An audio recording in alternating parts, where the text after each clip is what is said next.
E agora a gente viaja para os Estados Unidos para conversar com a nossa correspondente que está em Nova York, a Mariana Jangiacomo, que traz informações de lá.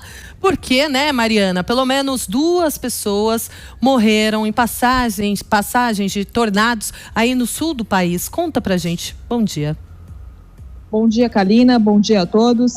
Kalina, esse número foi atualizado agora há pouco, na verdade. Agora já são pelo menos 5 pessoas que morreram por causa desses tornados que passaram pelos estados do Texas, Oklahoma, Louisiana e Mississippi ontem à noite. Então, essa passagem de tornados foi ontem à noite, mas a gente lembra que a parte sul, aqui a região sul dos Estados Unidos, vem sofrendo com esses tornados desde a semana passada. Então, na verdade, já são mais de 20 pessoas, mais de 20 mortes por causa desses tornados desde a semana passada, e sem falar na destruição, é claro, né, Kalina? As imagens são impressionantes, as pessoas que perdem as casas, perdem os carros, né? Cidades que vão ter que ser completamente reconstruídas, e isso em um momento difícil como que a gente vive hoje, de uma pandemia, né? Então, imagine só essa tragédia que vem acontecendo ali na região sul dos Estados Unidos. Agora, o Serviço de Meteorologia aqui dos Estados Unidos disse que as tempestades, infelizmente, devem continuar sim nessa quinta-feira, seguindo ali para o Alabama, deve ser a região mais afetada hoje, mas também para o Tennessee, a região mais ao norte do estado da Flórida, e também as Carolinas, a Carolina do Sul e a Carolina do Norte. Kalina. Pois é, as imagens são realmente impressionantes. Que tristeza, Mariana. E ontem você trouxe para a gente a informação de que o presidente Donald Trump assinaria, né, uma ordem para suspender temporariamente a imigração por causa da Covid-19. Explica para a gente como é que isso vai funcionar de fato. Kalina, o Trump assinou essa ordem executiva ontem, na quarta-feira, e na prática, na verdade, essa ordem executiva ela acaba suspendendo a imigração aqui aos Estados Unidos por pelo menos 2 meses. Ao final desse prazo, a medida vai ser reavaliada. E o que acontece é que essa medida ela tem várias exceções. Então, na prática, o efeito dela vai acabar sendo um pouco menos drástico do que aquele que pareceu quando o Trump anunciou pela primeira vez essa medida. É claro que é uma medida inédita, é uma medida que deve afetar muita gente, mas por causa dessas exceções, então, o efeito não deve ser tão dramático assim quanto parecia, né? Então, em primeiro lugar, é bom deixar claro que essa suspensão afeta só quem quer residência permanente nos Estados Unidos, não afeta os visitantes, quem quer entrar aqui com visto de turismo, ou quem quer estudar, ou até mesmo trabalhar por um certo período, um período curto de tempo, né? Essa medida também não afeta os imigrantes que já estão nos Estados Unidos trabalhando, que já começaram um processo para se tornarem residentes permanentes, estão esperando o green card.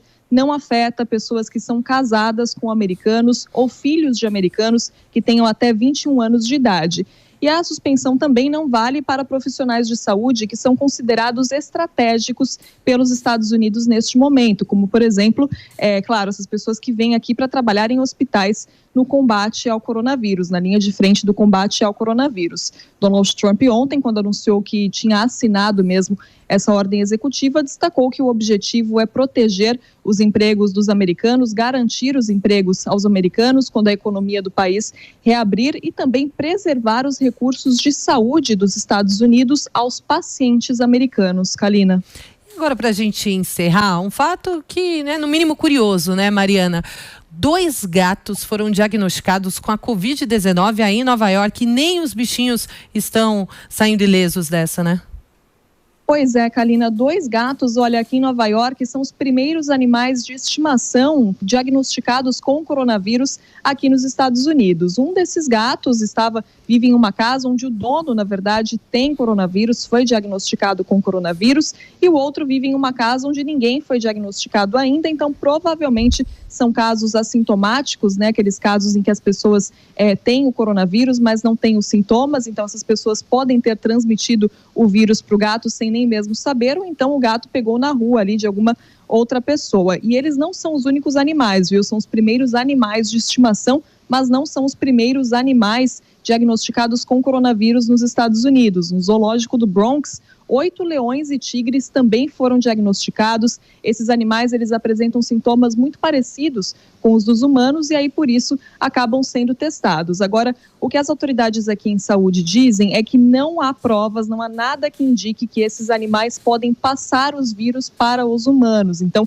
tudo indica que eles acabaram pegando o coronavírus de humanos. Então, no caso do zoológico, possivelmente tratadores, ali os profissionais que lidam com esses animais estavam infectados, acabaram transmitindo esse vírus na hora de lidar com os animais, de alimentar os animais, mas não há nada até agora. A gente viu também casos de animais infectados na China, mas não há nada que prove que os animais podem passar para os humanos. Então, as pessoas podem ficar tranquilas nesse sentido. Agora, é importante lembrar algumas orientações aqui do governo dos Estados Unidos para quem tem esses animais de estimação, que é manter os animais em casa, quando sair para a rua, levar os animais na coleira, não deixar que outras pessoas brinquem com esses animais, ou então que outros cachorros e gatos também acabem interagindo com esses animais, porque não se sabe, né? Existe a questão, os animais não podem transmitir o vírus para os humanos, mas eles podem carregar o vírus como qualquer outro objeto. Então tem aquela questão do coronavírus que fica nas superfícies, né? Em uma mesa, por exemplo, o vírus está na mesa, você põe a mão na mesa e acaba pegando o vírus. Isso pode acontecer também com o cachorro e com o gato. O vírus fica ali em cima do cachorro, do gato, e a pessoa vai e põe a mão.